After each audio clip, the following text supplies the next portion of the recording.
power goes out in the middle of dinner. The Wi-Fi disappears. The television goes black. Someone immediately picks up their phone as if the phone itself might explain what just happened. Another person starts searching for a flashlight but realizes they have no idea where it is or whether it has batteries. Then there's the Gen Xer in the room. They open the junk drawer, pull out a flashlight that actually works, check the breaker box, fill a few containers with water, and find an old battery-powered radio. Within minutes, candles are lit, the refrigerator door has been declared off limits, and everyone has been told where the extra blankets are. Someone laughs and says, "You've been waiting your whole life for this." And maybe it does look that way. Generation X has developed a reputation for being unusually functional when things go wrong. They know how to improvise. They don't seem shocked when a system fails. They can tolerate inconvenience without immediately assuming the world is ending. It's tempting to call this toughness, but that explanation may be too simple. Because sometimes a person stays calm during a crisis because they genuinely trust themselves. And sometimes they stay calm because somewhere along the way, they learned that panic was a luxury and rescue was never guaranteed. The behavior can look exactly the same from the outside. The difference often becomes visible only after the emergency is over. Here are 7 signs that many Gen X adults may be unusually prepared for a crisis, and the deeper psychological reasons behind them. The first sign is that they act before everyone agrees. A storm warning appears on the screen. One person is comparing 5 weather apps, another is debating whether the forecast is exaggerated, someone else wants to wait for an official announcement. Meanwhile, the Gen Xer is already moving the patio furniture, charging every device in the house, checking the flashlights, and deciding which interior room is safest. They may not have a complete plan. They may not know exactly what will happen, but they assume that some useful action can be taken right now. Psychologists sometimes describe this as an internal locus of control, the tendency to believe that your own actions can influence what happens next. In ordinary language, it sounds like this: I may not control the situation, but I can probably do something. That belief is often built through repeated experiences of mastery. You face a problem, try something, make mistakes, and eventually solve it. Each successful attempt teaches your mind that uncertainty does not automatically mean helplessness. For many Gen X adults, childhood provided a surprising number of these rehearsals. You came home before your parents. You figured out what to eat. You handled small injuries. You navigated disagreements without an adult immediately stepping in. You learned that waiting for perfect instructions often meant waiting forever. That can create genuine confidence. But there's another version of the same behavior. Some people act immediately not because they trust themselves, but because they don't trust anyone else to take responsibility. They are not thinking, "I can help." They are thinking, "If I don't handle this, nobody will." Both people may look decisive. Both may become leaders during an emergency. But one acts from capability while the other acts from a deeply learned expectation of abandonment. And once you notice that distinction, the next sign becomes even more revealing. Gen Xers often seem able to operate without the system. The GPS loses signal, and they start looking for street signs. The payment terminal stops working, and they ask whether there's another register. The internet goes down, and they continue the task offline. The new software crashes, and somewhere in the room, a Gen Xer says, "There has to be another way to do this." This isn't necessarily nostalgia for a supposedly better time.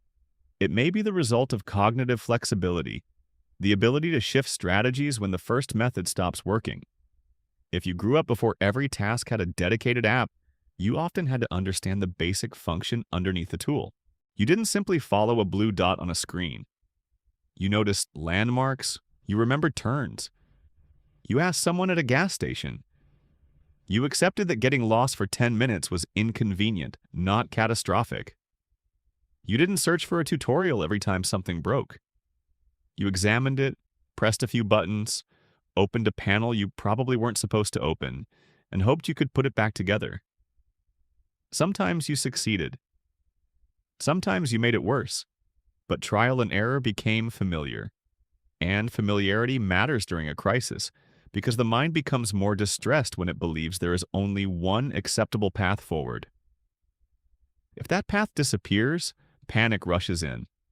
A flexible mind says that method failed. What else do we have? This is one reason some Gen X adults seem less destabilized when technology, institutions, or routines temporarily collapse. They may be more comfortable separating the goal from the tool, but flexibility can also hide exhaustion. The person who always finds another way may become the person everyone expects to compensate for broken systems. They fix the printer, cover the missing shift, make the backup plan, and quietly absorb the consequences of other people's poor preparation. Competence attracts responsibility, and over time, being resourceful can stop feeling like a strength and start feeling like a role you're never allowed to leave. The third sign is that they do not expect immediate relief. A flight is canceled. The airport becomes a wall of noise. People rush toward the counter demanding answers that the employees do not yet have. Phones come out. Complaints begin. Everyone wants certainty immediately. The Gen X traveler looks at the departure board, finds a seat near an outlet, buys something to eat, and mentally prepares to be there for the next 6 hours. Not because they enjoy it, not because they have no feelings, they simply recognize that discomfort may last longer than they would prefer. Many Gen X adults grew up in an environment where waiting was ordinary. You waited for someone to call back because nobody carried a phone. You waited for your favorite song to play on the radio. You waited for a show to air at a specific time.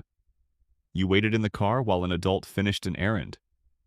Boredom was not treated as an emergency requiring immediate intervention. Repeated exposure to manageable frustration can increase tolerance for uncertainty. The nervous system learns that an unpleasant moment can remain unpleasant without becoming dangerous. That is extremely useful during a crisis. When relief is delayed, the person who can tolerate temporary discomfort has more mental space to make decisions. But even this strength has a defensive version.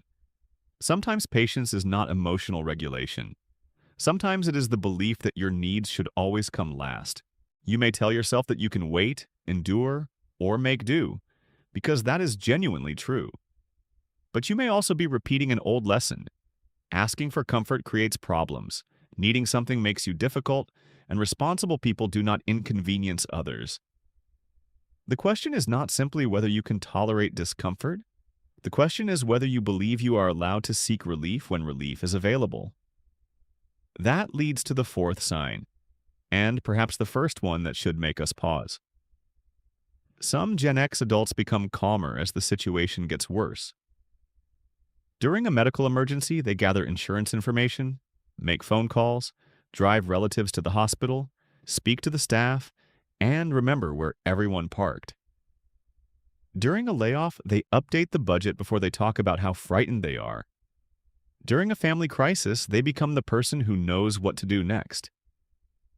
From the outside, this looks like emotional strength. And sometimes it is. The mind can temporarily compartmentalize emotion so that attention remains available for urgent decisions. Fear moves into the background. Logistics move to the front. The person is not emotionless. They are postponing the emotional response until the situation is safer. This can be an intelligent form of regulation. The problem is that postponed emotion still has to go somewhere. Days after the emergency, the person may become unusually irritable. They may feel exhausted but be unable to rest. They may go emotionally numb, overreact to a small inconvenience, or suddenly become overwhelmed while doing something completely ordinary. Everyone else thinks the crisis is over. Their nervous system may disagree. For some people, the ability to remain composed developed because visible distress once brought comfort and support. For others, it developed because visible distress changed nothing. Maybe the adults around them were already overwhelmed.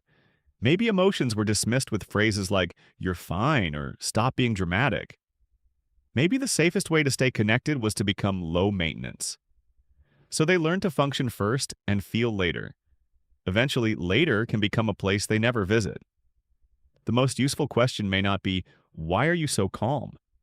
It may be, "What happens to your fear when nobody needs you anymore?" The fifth sign is that they use humor when other people panic. Something breaks, a plan collapses, a frightening update arrives, and the Gen Xer makes a dry joke. not a cheerful joke, not necessarily an appropriate joke. The kind of joke that makes half the room laugh and the other half wonder whether this person has any feelings. But humor can be a powerful form of emotional regulation. It changes the meaning of a situation just enough to make it manageable. For a moment, the frightening event becomes something you can observe instead of something that completely consumes you. After a minor accident, someone says, "Well, at least we found out the airbags work." After an expensive home repair, they look at the damage and say, "Good thing I wasn't planning to retire." The joke creates breathing room. It tells the group, "This is bad, but we are still here. We can still think. We can still speak." That is not nothing. Humor can preserve dignity when a person feels powerless. It can lower tension, strengthen connection, and prevent panic from taking control of the room. But humor can also become a locked door. If every frightening experience becomes a joke, nobody knows when you actually need support. The joke may communicate, "We can survive this." It may also communicate, "Do not ask me what this did to me." Some people use sarcasm because direct vulnerability feels unfamiliar. Saying, "That scared me," may feel far more dangerous than describing the same experience with a punchline. So notice what happens after the laughter. Can the person eventually speak honestly about what they felt? Or does the joke end the conversation? Healthy humor creates enough distance to approach an emotion. Defensive humor creates enough distance to avoid it forever. The sixth sign is that they trust evidence more than reassurance. Tell a Gen Xer that a problem is under control, and there is a good chance they will ask what that actually means. What has been done? What could still fail? Who is responsible? What is the backup plan? They are often less impressed by confidence than by competence. This skepticism can be extremely useful during a crisis. Reassurance feels good, but evidence helps you make decisions. A calm voice does not guarantee a working system. An official title does not guarantee good judgment. Many Gen X adults watched institutions make promises that did not always match reality. They saw economic instability, corporate restructuring, shifting expectations, and adults who sometimes projected certainty while improvising behind the scenes. The lesson was not necessarily that every authority figure was dishonest. The lesson was that you should pay attention to outcomes. This creates independent risk assessment. Instead of surrendering judgment to the most confident person in the room, they look for observable facts. But skepticism also has two forms. Healthy skepticism asks, "Is this support reliable?"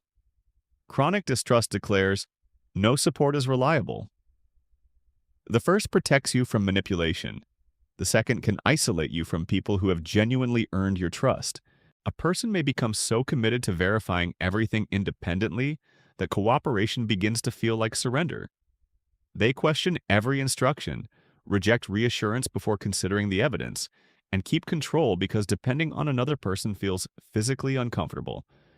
This is where self-reliance can quietly turn into hypervigilance. You are no longer checking whether the bridge is safe. You are assuming every bridge will collapse because some bridge, somewhere in your past, did. And that brings us to the seventh and deepest sign.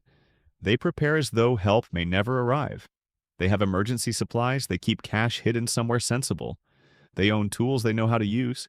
They have printed copies of important information. They know where the shutoff valve is. They have a backup plan for the backup plan. Even when nothing is wrong, part of their mind is quietly asking, "What would we do if everything stopped working?" Preparation can be a beautiful expression of self-efficacy. It says, "I respect uncertainty, and I know I can respond." It creates freedom. The prepared person does not need the world to be perfectly predictable because they trust their ability to adapt. But hyper-independence begins with a different sentence. I cannot safely expect anyone to help me. From the outside, the two people may appear identical. Both remain calm. Both take responsibility. Both know what to do. But watch what happens when someone offers assistance. The securely independent person can say, "Thank you, I've got this part, but you can handle that." The defensively independent person may refuse help, even when exhausted. They may redo tasks that someone else already completed. They may feel irritated when others take charge. Receiving care can create more anxiety than carrying the entire burden alone. Because accepting help requires something crisis management does not. It requires trust. It requires giving up some control. It requires admitting that another person has the power to affect your well-being. And for someone who learned early that support was inconsistent, that can feel more dangerous than the emergency itself. This is the central ambivalence behind Gen X crisis readiness. What looks like exceptional strength may be strength. It may also be protection. What looks like confidence may be the memory of having no other option. What looks like emotional control may be emotion stored for later. And what looks like independence may be a person who never fully learned that dependence can sometimes be safe.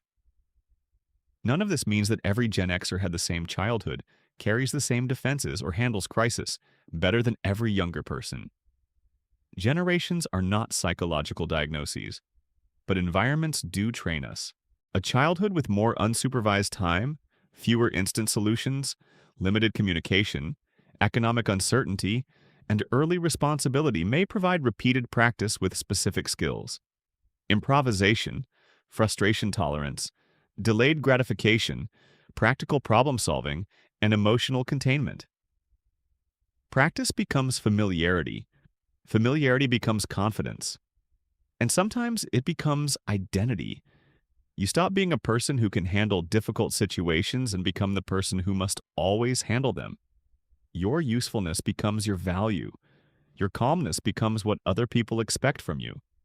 Your ability to need less becomes something you are praised for, even when part of you wishes someone would notice the cost. So perhaps the real test of resilience is not what happens during the emergency. It is what happens afterward. Can you rest when the danger passes? Can you admit that you were afraid? Can you let someone else make the plan? Can you receive help without explaining why you technically don't need it? Can you stop solving long enough to feel what the problem did to you? The next time the power goes out, the Gen Xer in the room may still find the flashlight, check the breaker, and make sure everyone is safe. That competence deserves respect, but when the lights come back on, notice whether they can finally sit down. Because the healthiest form of resilience is not proving that you can survive everything alone. It is knowing that you could, and no longer believing that you always have to. If you recognize yourself or someone you love in these 7 signs, share your experience in the comments, and subscribe for more explorations of the psychology behind the behaviors we rarely question.